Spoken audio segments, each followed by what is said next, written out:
Sean todos y cada uno de ustedes bienvenidos una vez más al desarrollo de la asignatura de Introducción a la Oratoria Jurídica. Espero que se encuentren muy bien. Creo que hemos tenido un periodo demasiado largo y extenso, entonces en este caso vamos por esta misma razón que tenemos que avanzar un poquito más rápido con el propósito de revisar todos los tópicos que nos corresponden para la presente clase. Como yo ya les había manifestado previo a la finalización del primer parcial, perdón, eh, ya vamos a entrar de forma mucho más directa a lo que nos concierne en sí, como lo que es el discurso jurídico. Un discurso que ya tiene ciertas particularidades y que las diferencian de manera específica de los otros tipos de discurso que nosotros debemos estar analizando. Sí, pudimos percatarnos que en sí la oratoria se emplea y se desarrolla en varios ámbitos y en todos los tipos de discurso que pudimos llegar a conocer. Pero en este caso, ¿qué es lo que nosotros vamos a lograr ya con la presente clase? Observando de manera directa lo que concierne y lo que corresponde al discurso jurídico. Nosotros vamos a determinar técnicamente al discurso jurídico, sus componentes, su naturaleza y origen tanto de desarrollo como de aplicación. Permitirá a los estudiantes tener una comprensión detallada sobre la utilización, los fines, los escenarios en donde un abogado deberá aplicarlos de manera minuciosa y estructurada, consolidando así el contenido del mismo y a su vez alcanzando sus propósitos y objetivos, que ya habíamos nosotros hablado de manera reiterada acerca de estos puntos. ¿Por qué? Porque el discurso jurídico de manera estricta se desarrolla ya en unos escenarios debidamente preestablecidos y planteados, dependiendo del área en el que se llega a desarrollar o se llega a desenvolver un profesional del derecho, ¿sí? Por eso resulta importante que ustedes lleguen a obtener esta comprensión total de la utilización de los fines de los escenarios en donde van a aplicar ya este discurso jurídico y obviamente tomando en consideración la oratoria, que es el medio eficaz que nos permite a nosotros llegar a alcanzar estos propósitos, estos objetivos que nos plantearemos dependiendo de las circunstancias y dependiendo del caso en relación a lo que nos corresponda. ¿Qué es el discurso jurídico? Es el que tiene por objeto, a través de sus argumentos convincentes y o persuasivos, ilustrar la inteligencia de los jueces para decidir si un hecho se ha realizado o no, si una persona es culpable o no, ¿sí? Si ha de aplicarse tal o cual regla jurídica o si ésta ha de interpretarse en uno u otro sentido. Como podemos nosotros ya darnos cuenta, en el discurso jurídico ya va direccionado a un público de manera determinada, ¿verdad?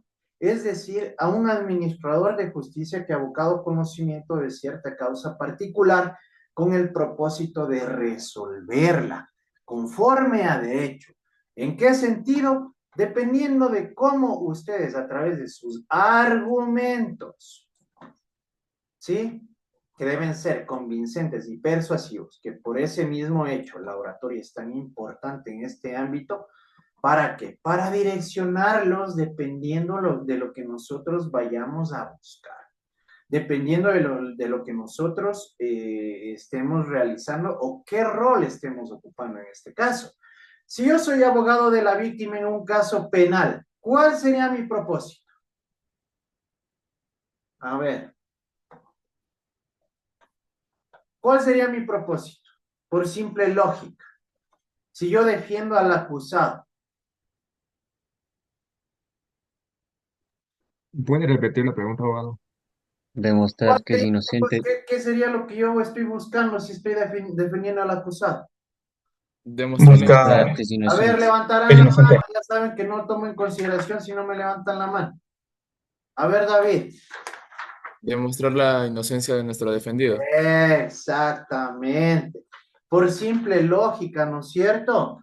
En ese sentido, nosotros vamos a tener como propósito demostrar que es inocente, ¿sí o no? Que no ha cumplido o no ha realizado o no ha adecuado su conducta a un acto punible que se encuentra debidamente tipificado en el cuerpo o en el cuerpo legal correspondiente, que en este caso viene a ser el Código Orgánico Integral Penal, ¿verdad?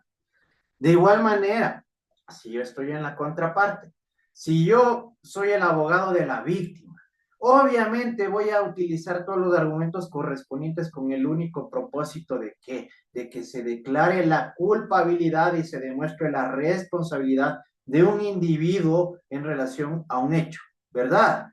Entonces, miren qué importante es que ustedes ya vayan tomando en consideración estos factores. Y aquí ya va a importar demasiado su inteligencia y la forma en la que lleguen a desenvolverse, ¿sí?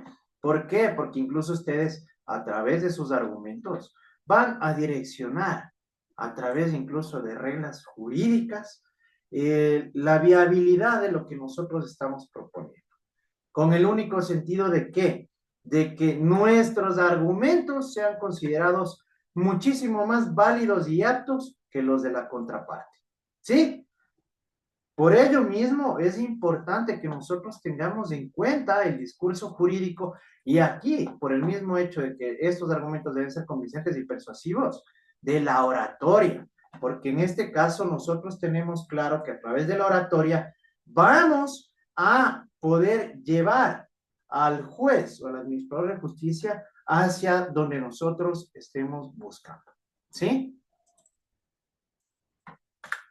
Es el tipo de discurso que más interesa al jurista, ya que al abogado como orador delante de un estrado judicial acude para convencer al jurado, al tribunal colegiado o no, y para lograrlo debe utilizar este tipo de discurso propiamente dicho y adecuarlo al área jurídica donde desarrolla su actividad. En sí, por el medio jurídico en el que nosotros nos desenvolvemos, nosotros no tenemos o contamos con jurados, pero hay países en los cuales sí se utiliza. Habrán visto ustedes en películas o en series o en las mismas noticias que en Estados Unidos tienen este tipo de deliberación a través de un jurado, ¿no es cierto? Que está conformado con personas del medio social. Pero aquí nosotros, ¿a quién nos vamos a dirigir de forma puntual? Es al administrador de justicia. Porque dependiendo de aquello, a través de este discurso propiamente dicho, dependiendo de lo que nosotros estemos buscando, vamos a plantear y establecer nuestra estrategia de forma técnica en relación a los hechos y a la norma jurídica. ¿Sí? Punto importante. Aquí debemos tomar en consideración que tanto los hechos que se están analizando, que están en controversia, tienen que tener relación y coherencia con la norma jurídica invocada. ¿Sí? Por eso mismo debemos nosotros irlo adecuando de manera tan técnica que podamos demostrar y sustentar nuestra proposición. Los discursos jurídicos son aquellos que se pronuncian ante un tribunal, bien como abogado, defensor o como acusador, ¿sí? Porque ustedes dentro del desarrollo profesional van a tener ocasiones en las cuales van a ocupar estos dos roles, ¿no? Dependiendo de las circunstancias, dependiendo de su cliente, dependiendo del patrocinio que ustedes estén llevando. El discurso jurídico debe estar estructurado utilizando elementos fundamentales del lenguaje. Dentro de ellos nosotros tenemos la palabra, que es la expresión simple de una idea libre para indicar o señalar los objetos reales o los hechos abstractos que surgen en nuestra mente. Es decir, debemos utilizar las palabras que mejor puedan transmitir en sí nuestra proposición, lo que nosotros estamos queriendo dar a entender, lo que nosotros queremos llegar a mostrar en este caso al juez o al administrador de justicia. ¿En relación a qué? A los objetos, a los hechos e incluso a la misma norma. Por eso nosotros debemos tener un dominio absoluto y total de la palabra. Un factor que resulta totalmente elemental en nuestro medio. La frase, que es la unión de palabras, ¿sí? En sí, si nosotros vamos a utilizar los términos adecuados, en los que, de forma vinculante y estructurada, esta unión de palabras va a tener una confusión perfecta sobre lo que nosotros queremos dar a conocer, ¿sí? Por esto mismo, debemos aprender de igual forma a tener ideas claras que permitan dar a conocer lo que queremos. Tenemos la oración, que es un elemento gramatical que permite expresar un juicio o una acción mediante su esencia del lenguaje, que es el verbo. Si van viendo cómo se va estructurando todo, la palabra, la frase, la oración. Todos estos medios, todos estos elementos son los que nos van a permitir a nosotros desarrollar una argumentación correcta y adecuada, con el único punto y propósito de dar a conocer lo que nosotros estamos queriendo plantear o proponer. El párrafo, que se construye a partir de las palabras que, unidas las unas a las otras, forman frases y oraciones, las cuales se ordenan en forma lógica para exponer entre un punto y otro del discurso en una argumentación completa. Nosotros, cuando llegamos a organizar estos argumentos, todo debe tener un hilo, muchachos. Todo debe tener coherencia, ¿sí? He aquí la relación incluso entre los hechos que se han ido dando, porque es como un rompecabezas. ¿Sí me hago entender?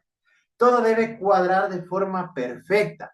¿Por qué? Porque si en este caso Daniel llega a establecer mal su argumento e incluso dentro de su planteamiento las horas no coordinan, ya desde ahí ya tienes un punto de pérdida, ¿no es cierto?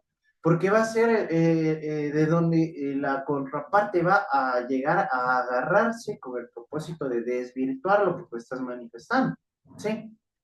¿Cómo puede ser Henry Gavilanes el culpable del cometimiento del delito si el acusador en este sentido manifiesta que estuvo presente a las 8 de la mañana, cuando Henry Gavilanes a las 8 de la mañana estuvo en la ciudad de Quito? ¿Sí o no? Ya desde ahí nomás hay una contradicción, ¿verdad? Por eso mismo, todo tiene que estar debidamente ordenado y estructurado de manera técnica. Y el discurso, que representa la forma más acabada del razonamiento sistemático, es la expresión lógica y completa que se logra sobre un tema dado sumando los párrafos. Tenemos la oración, tenemos la frase, tenemos la palabra, perdón, tenemos la frase, tenemos la oración, que el conjunto de oraciones de forma los párrafos. Y este conjunto de párrafos ya estructura nuestro discurso. Pero todo esto debe ser coherente, todo esto debe estar conectado, debe tener una conexión, debe tener coherencia y debe ser lógico. ¿Para qué? Para que nuestro discurso sea efectivo. ¿Sí? Entonces, ya se van dando cuenta de la importancia, ¿verdad? De ciertos factores que, por más chiquitos que sean, como pudieron darse cuenta, solo por el establecer mal o plantear mal una hora, ya se contradice totalmente. Y este va a ser el medio para que se desvirtúen nuestros argumentos. Por eso, nosotros debemos aprender a desarrollar este tipo de discursos de manera muy técnica, de manera que sea comprensible, que tenga coherencia y que sea totalmente lógica. ¿Sí? Naturaleza del discurso jurídico. Cuando tomamos en consideración que el discurso jurídico es el que está relacionado directamente con el sistema judicial, donde la jerga está compuesta por terminologías propias de las leyes, la jurisprudencia, las sentencias, los fallos, el estricto orden del protocolo jurídico legal. ¿Sí? ¿Qué quiere decir esto? Que el ámbito de la naturaleza del discurso jurídico es el sistema judicial, en donde nosotros nos vamos a desenvolver y nos vamos a desarrollar, ¿no es cierto? Esto debemos tomarlo y tenerlo en consideración, ¿sí? En el ámbito jurídico, en el ámbito legal, nosotros tenemos terminología debidamente establecida, que en la generalidad tienen significados muy distintos. ¿Qué es un auto para ustedes en este caso? ¿Qué es un auto? ¿Qué es un auto para ustedes? Un transporte. ¿No es cierto? Ya, es un vehículo, pero un auto en un proceso judicial no es eso. Un auto es una disposición emitida por el administrador de justicia en el cual se da paso a alguna solicitud realizada por una de las partes. ¿Sí se dan cuenta? La conceptualización distinta que tiene en este caso una palabra en el ámbito general con el mismo término en el ámbito jurídico. Por ello, también ustedes deben llegar a conocer y a dominar estos términos, esta terminología jurídica, con el propósito de que no incurran en errores. ¿Sí? ¿En dónde vamos a encontrar este tipo de terminología? En jurisprudencias, que son fallos reiterativos realizados por jueces de la Corte Nacional. ¿Sí? En las sentencias, que de igual manera son emitidas por jueces de menor nivel, ¿no? De primera instancia. Aquí en estos documentos, en estas expresiones legales, ustedes van a encontrar esta terminología que tiene un estricto protocolo jurídico, ¿sí? Podemos afirmar que su naturaleza no es otra que las leyes, donde todos los involucrados deben guardar una correcta observancia de sus principios y normas.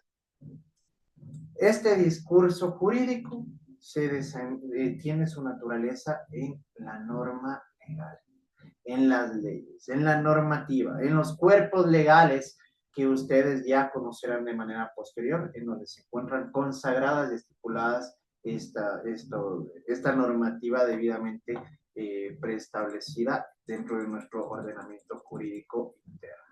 Y no solo interno, sino internacional, como ya se van a dar cuenta de forma posterior también.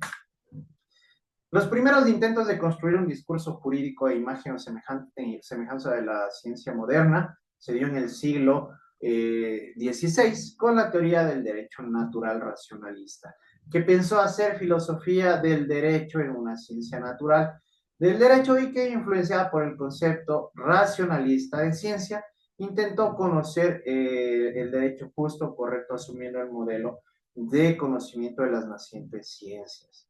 ¿Sí? No obstante, el ius naturalismo racionalista nunca se interrogó por la cientificidad de la labor del jurista. Todo lo contrario. Dio por cierto que existía una ciencia natural y metafísica tal y como se conocía en los objetos de la realidad. Cuando hablamos de racionalista, se basa netamente a lo que el hombre llegaba a conocer, ¿sí? En este sentido.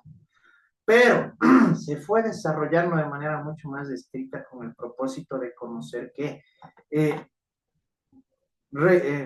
reformulo la idea, el naturalismo, el derecho natural racionalista se basaba a lo natural, a lo que nos rodea de manera estricta, ¿sí? Con el naturalismo racionalista se empiezan a desarrollar ya de manera más científica los planteamientos del ser humano, en este caso en relación al derecho, a lo que nos corresponde, a lo que nosotros tenemos, a lo que nos rodea en sí, con el propósito de llegar a conocer de manera más estricta esta realidad. Ahora bien, el problema es si es posible o no ser la tarea de juez o de jurista, una ciencia como la matemática o la lógica, o que pueda funcionar con los mismos niveles de certeza de las ciencias naturales, es propia de la mentalidad positivista que se gesta en el siglo XIX. Nosotros tenemos un desarrollo evolutivo en este ámbito jurídico por el mismo hecho de todo lo que encierra el ámbito legal, ¿sí? Incluso en las personas que han llegado a desarrollar en este sentido el ámbito jurídico. Así, bajo la influencia del positivismo jurídico formalista, que aquí en este caso ya empieza a adoptar formas específicas y estructuradas en relación al derecho, la exégesis y el conceptualismo alemán construyen muy buenos ejemplos de ello, ¿sí? Que ya se van estableciendo en este caso ideas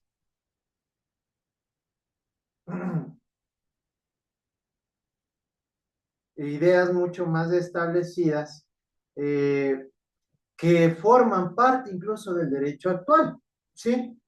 Que vienen a ser ya teorías que se llegan a establecer a través de doctrinas, ¿sí? Se forman ya en estructuras propiamente dichas, debidamente formadas, que tienen un contenido ya mucho más claro y preciso en relación a qué es lo que se tiene que hacer y cómo se tiene que desarrollar en este caso. También la teoría general del derecho, que surgió en el siglo XIX y de la cual es la teoría pura de Kelsen. Ustedes ya van a conocer incluso de forma posterior la pirámide de Kelsen, en donde se establecen estos puntos de manera mucho más precisa, incluso hasta por lo que corresponde a a los niveles que llega a tener la jerarquización de la ley, dependiendo de los diversos ámbitos en los que se desarrolla. ¿Sí?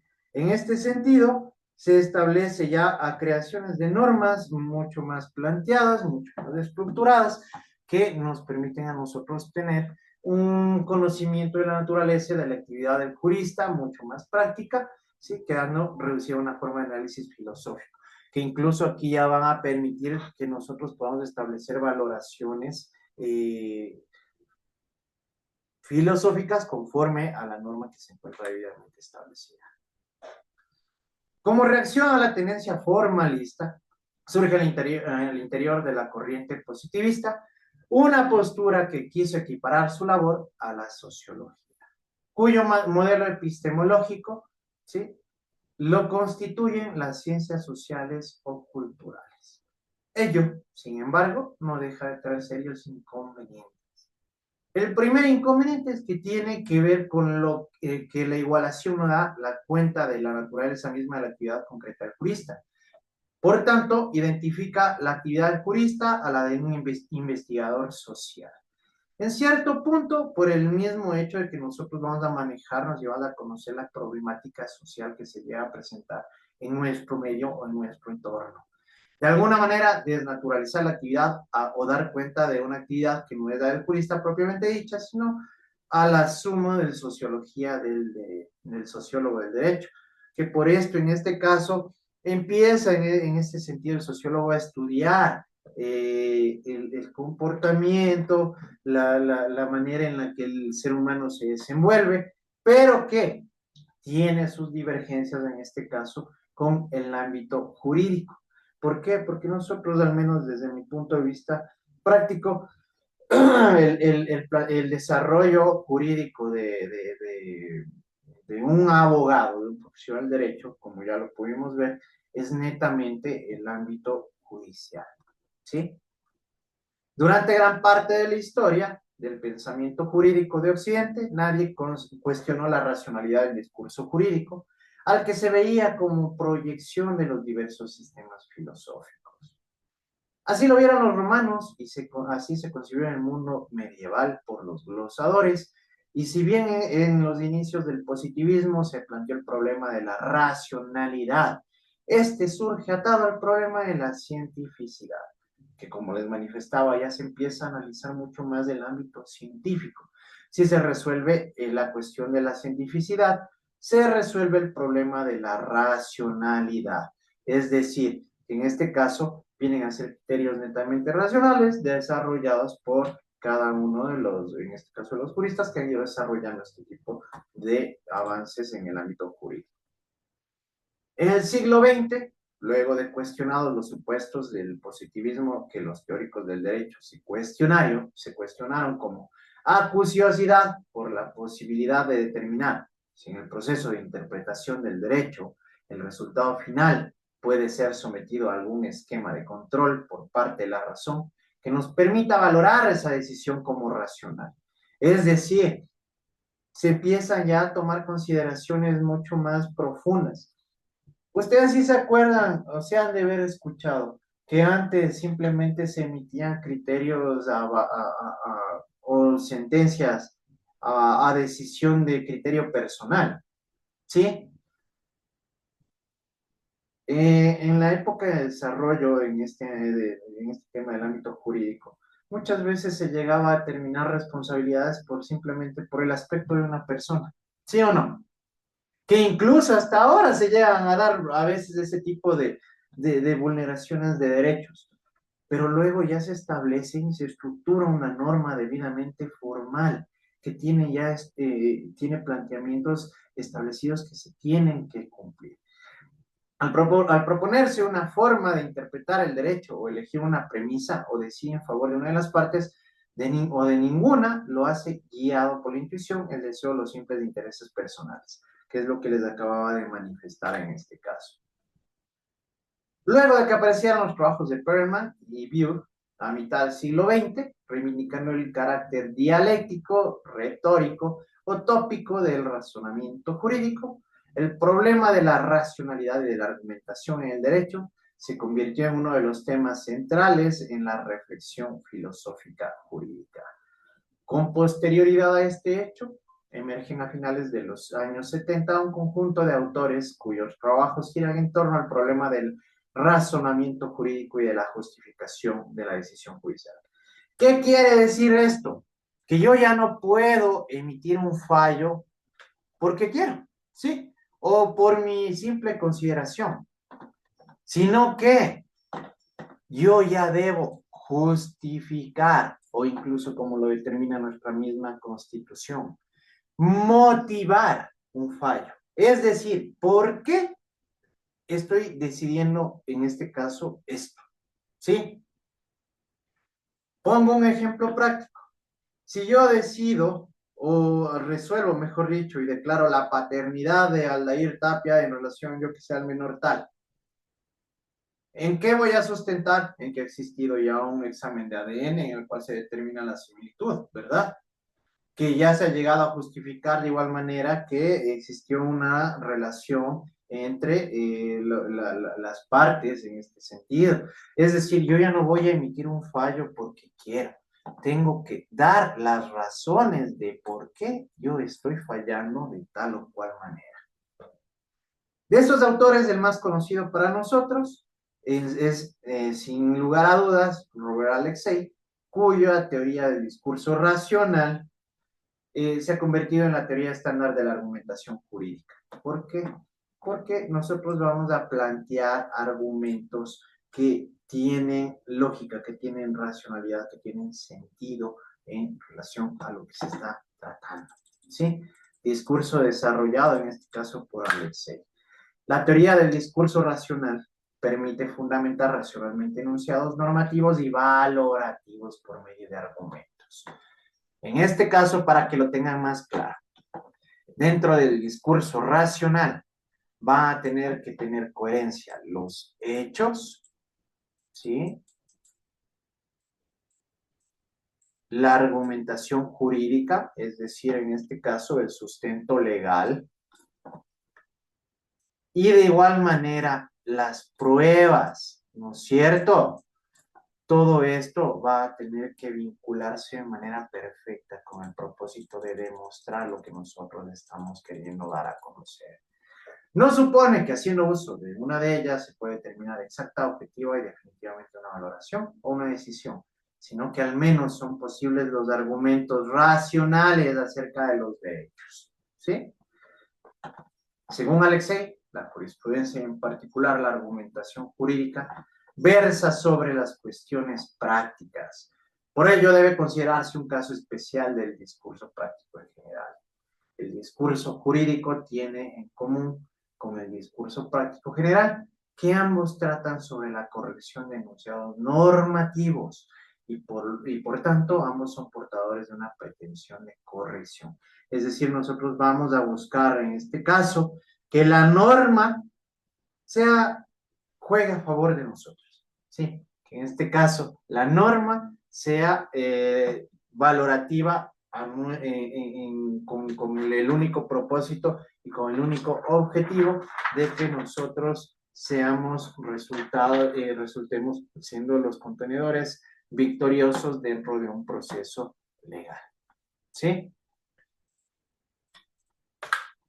El modelo del discurso racional recibe su mayor influencia en las teorías de Habermas, quien considera que las cuestiones prácticas pueden discutirse racionalmente.